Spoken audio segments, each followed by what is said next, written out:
Hello friends, कैसे हैं आप सभी। मैं हूं दिव्या वर्मा एंड आप सभी लोग हैं मेरे साथ इंडिया के बेस्ट स्टडी चैनल पर जिसका नाम है स्मार्ट स्टडी 101। दोस्तों, आज हम लोग बात करने वाले हैं यूपी टीजीटी पीजीटी संबंधित कला का एक महत्वपूर्ण टॉपिक, और टॉपिक है आज का मुगल शैली। मुगल शैली बहुत ही ज़्यादा इंपॉर्टेंट टॉपिक है, इसलिए आप लोग इस वीडियो पर लास्ट तक बने रहिएगा। एक भी पॉइंट आप लोग मिस करके मत जाइएगा, क्योंकि ये टॉपिक वास्तव में बहुत ही ज़्यादा इंपॉर्टेंट है। और अगर आप लोगों को ये वीडियो पसंद आती है तो वीडियो को लाइक शेयर ज़रूर करिएगा, और अगर आप हमारे चैनल पर नए हों तो चैनल को सब्सक्राइब भी कर लीजिएगा। चलिए दोस्तों, टाइम को वेस्ट किए बिना वीडियो को स्टार्ट करते हैं। मुगल शैली का समय है 16वीं से 19वीं सदी। ठीक है, मुगल शैली 16वीं से 19वीं सदी तक चलती है और इसके अन्य नाम हैं दरबारी चित्रकला। ठीक है, मुगल शैली को दरबारी चित्रकला के नाम से भी जाना जाता है, और इसे दरबारी चित्रकला क्यों कहते हैं ये समझ लीजिए। देखिए, यहाँ पर के जो चित्रकार थे वो स्वतंत्र नहीं थे, अपने मन से कुछ भी कार्य नहीं कर सकते थे। जिस राजा का शासन होता था उस राजा के अनुसार ही, उसकी रुचि के अनुसार ही ये लोग चित्र बनाते थे। राजा को जो पसंद होता था अपनी रुचि के अनुसार ही वो चित्र बनवाया करता था। अभी आप लोग आगे पढ़ेंगे तब आप लोग समझ पाएंगे।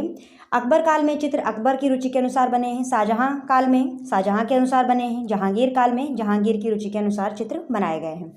इसीलिए मुगल शैली को दरबारी चित्रकला कहा गया है। फिर आगे देखते हैं, मुगल वंश का संस्थापक बाबर था। मुगल वंश की स्थापना कौन करता है? बाबर करता है।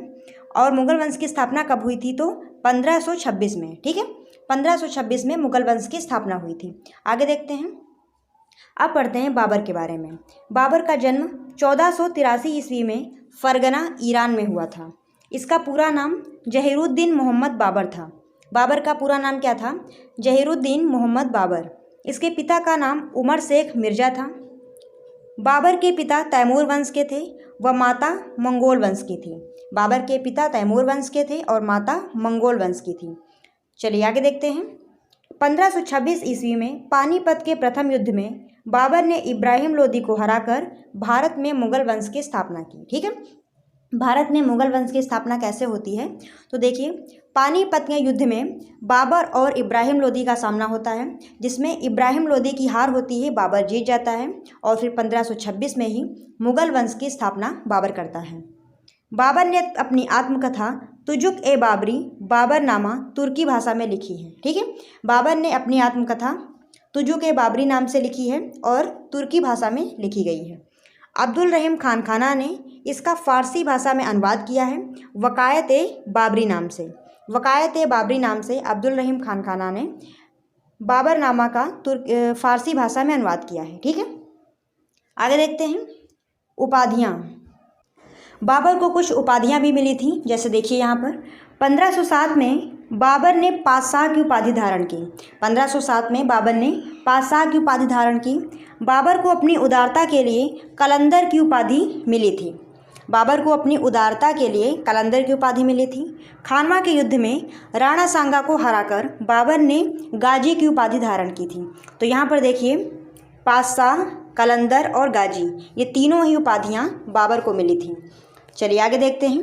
बाबर की मृत्यु 1530 ईस्वी में आगरा में हुई। इसे आगरा के आराम बाग में दफनाया गया। बाद में इसके मकबरे को काबुल स्थानांतरित कर दिया गया। ठीक है, बाबर की मृत्यु कहाँ हुई थी? आगरा में, और इसे आगरा के आराम बाग में ही दफना दिया जाता है। फिर इसके मकबरे को काबुल स्थानांतरित कर दिया जाता है, ध्यान रखिएगा। तो वर्तमान में अगर पूछा जाए कि बाबर का मकबरा कहाँ है, तो काबुल में है। ठीक है, बाबर ने अपनी आत्मकथा तुजुक ए बाबरी बाबरनामा तुर्की भाषा में लिखी है। यह हम लोग पढ़ चुके हैं, रिपीट हो गया है। चलिए आगे देखते हैं। बाबरनामा में ही बाबर ने शाह मुजफ्फर व बेहजाद जैसे कलाकारों का उल्लेख किया है। बाबरनामा में बाबर ने शाह मुजफ्फर और बेहजाद जैसे कलाकारों का उल्लेख किया है। बाबरनामा में बाबर ने चार बाग योजना का भी उल्लेख किया है। चार बाग योजना बाबर की ही देन है। बाबर को मुबैयान नामक पद्य शैली का जन्मदाता कहा जाता है। तो सभी पॉइंट ध्यान रखिएगा कि बाबर ने बाबरनामा में दो कलाकारों का उल्लेख किया है। कौन कौन से हैं? शाह मुजफ्फर और बेहजाद। ठीक है, और बाबरनामा में ही बाबर ने चार बाग योजना का भी उल्लेख किया है। चार बाग योजना बाबर की ही देन है। बाबर को मुबैयान नामक पद्य शैली का जन्मदाता भी कहा जाता है। चलिए आगे देखते हैं। बाबर भारत आते समय अपने साथ शाहनामा की एक सचित्र पोथी भी लाया था जो रॉयल एशियाटिक सोसाइटी लंदन में संग्रहित है। ठीक है, तो भारत जब आया था बाबर तो अपने साथ में शाहनामा की एक सचित्र पोथी लाया था, यानी उसमें चित्र बने हुए थे। ठीक है, सचित्र का मतलब होता है चित्र सहित, और जो कहाँ है, रॉयल एशियाटिक सोसाइटी लंदन में संग्रहित है। ठीक है, आगे देखते हैं। बाबर कालीन स्थापत्य, कटे सिरों वाली मीनार, आराम बाग, बाबरी मस्जिद, पानीपत की मस्जिद, संभलपुर की मस्जिद। ठीक है, तो ये बाबर कालीन यहाँ पर कुछ इमारतें हैं, ध्यान रखिएगा। ठीक है, ये जो आराम बाग है ये इमारत नहीं है, ये एक प्रकार से बाग है जो बाबर ने अपने आराम करने के लिए बनवाया था। ठीक है, तो ध्यान रखिएगा। और आराम बाग जो है ये 4 बाग व्यवस्था पर आधारित ही बना हुआ है। आगे देखते हैं। अब आते हैं हुमायूं। हुमायूं बाबर के ही पुत्र हैं। चलिए देखते हैं आगे। हुमायूं का जन्म 1508 में हुआ था। हुमायूं का जन्म कब हुआ था? 1508 में, और इसका पूरा नाम है नसीरुद्दीन हुमायूं। ठीक है, हुमायूं का पूरा नाम क्या है? नसीरुद्दीन हुमायूं। हुमायूं का अर्थ होता है भाग्यवान। हुमायूं का अर्थ क्या होता है? भाग्यवान। हुमायूं के पिता का नाम बाबर है। चलिए आगे देखते हैं। 23 वर्ष की अवस्था में हुमायूं सिंहासन पर बैठा। इससे पहले यह बदख्शा का सूबेदार था। 23 वर्ष की अवस्था में हुमायूं सिंहासन पर बैठता है, और सिंहासन पर बैठने से पहले यह बदख्शा का सूबेदार होता है। हुमायूं ने 1533 में दीन पनाह नामक एक नए नगर की स्थापना की थी। ये ध्यान रखिएगा, दीन पनाह नगर की स्थापना किसने की थी? तो हुमायूं ने की थी 1533 में। 1540 में कन्नौज के युद्ध में हुमायूं शेर शाह सूरी से पराजित हो गया और भारत छोड़कर भाग गया। देखिए यहाँ पर समझिए, 1540 में कन्नौज के युद्ध में हुमायूं शेर शाह सूरी से हार जाता है और भारत छोड़कर चला जाता है। ठीक है, फिर आगे देखते हैं। 1541 में इसका विवाह हमीदा बानो बेगम से हुआ। कुछ समय पश्चात 1542 ईस्वी में अमरकोट के किले में अकबर का जन्म हुआ। ठीक है, हमीदा बानो बेगम, जिन्हें हाजी बेगम भी कहते हैं, और इन्हीं के गर्भ से अकबर का जन्म होता है अमरकोट के किले में 1542 में। ध्यान रखिएगा। आगे देखते हैं। ईरान के राजा शाह तहमास्प ने हुमायूं को साम्राज्य वापस पाने के लिए एक सेना तथा बैरम खां जैसा सेनापति दिया। जब हुमायूं हार जाता है तब ईरान के राजा शाह तहमास्प इसकी मदद करते हैं और साम्राज्य को वापस पाने के लिए इसे एक सेना देते हैं और बैरम खां जैसा सेनापति देते हैं। ठीक है, फिर सेना और बैरम खां सेनापति के साथ ये भारत पुनः आता है। ठीक है, चलिए आगे देखिए। इसी समय दरबार में हुमायूं की मुलाकात मीर सैयद अली तथा ख्वाजा अब्दुल समद सिराजी से हुई और दोनों कलाकारों को लेकर ये भारत आया। देखिए, ईरान में जो राजा थे शाह तहमास्प, इन्हीं के दरबार में हुमायूं की मुलाकात मीर सैयद अली और ख्वाजा अब्दुल समद सिराजी से होती है। ये दोनों कलाकार हैं, तो इन दोनों कलाकारों को लेकर हुमायूं भारत आता है और 1555 में हुमायूं ने भारत पर पुनः अधिकार कर लिया। ठीक है, 1555 में हुमायूं भारत पर दोबारा से अधिकार कर लेता है। 1556 में दीन पनाह की एक पुस्तकालय की सीढ़ियों से गिरने के कारण हुमायूं की मृत्यु हो गई। ठीक है, तो अपना साम्राज्य वापस पाने के 1 साल बाद ही हुमायूं पुस्तकालय की सीढ़ियों से गिर जाता है और उसकी मृत्यु हो जाती है। ठीक है, आगे देखते हैं।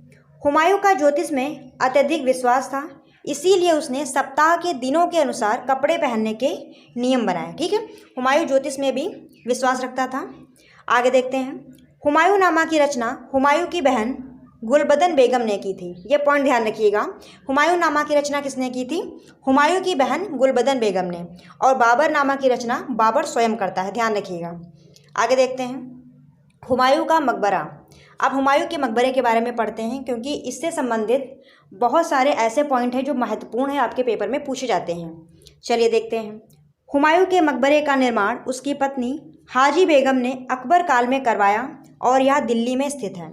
हुमायूं के मकबरे का निर्माण अकबर काल में होता है, और निर्माण कौन करवाता है? तो हुमायूं की पत्नी हाजी बेगम या फिर हमीदा बानो बेगम करवाती हैं।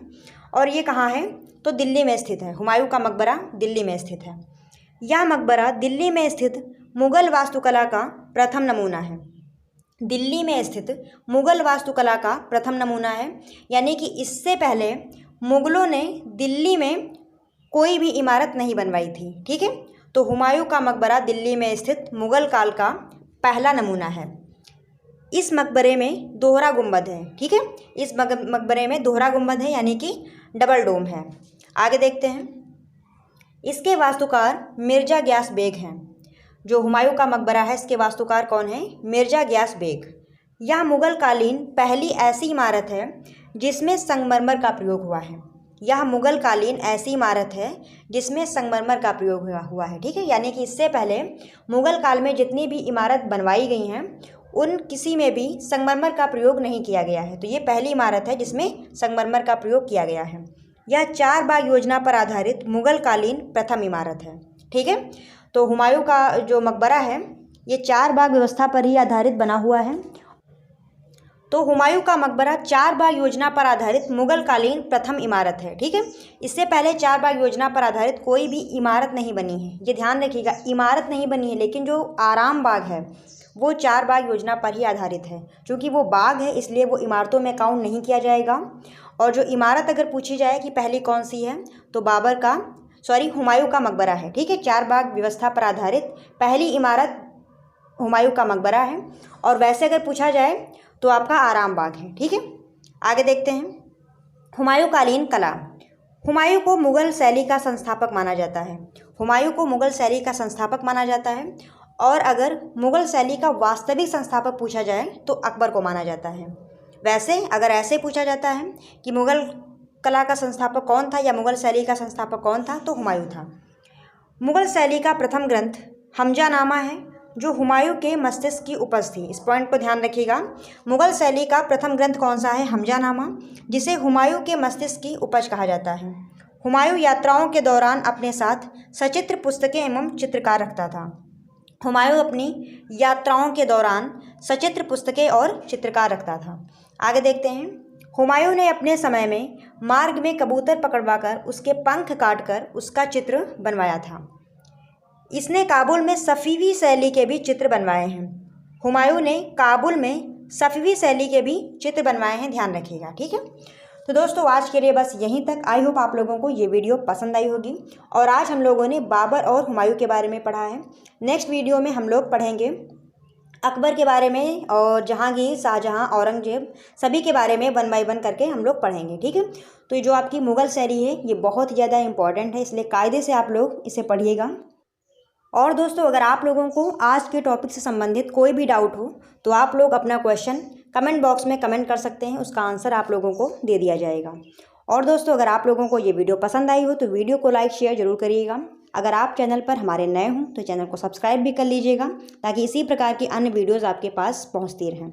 फिर मिलते हैं दोस्तों किसी नई वीडियो में, तब तक आप बने रहिए हमारे साथ। धन्यवाद दोस्तों, जय हिंद।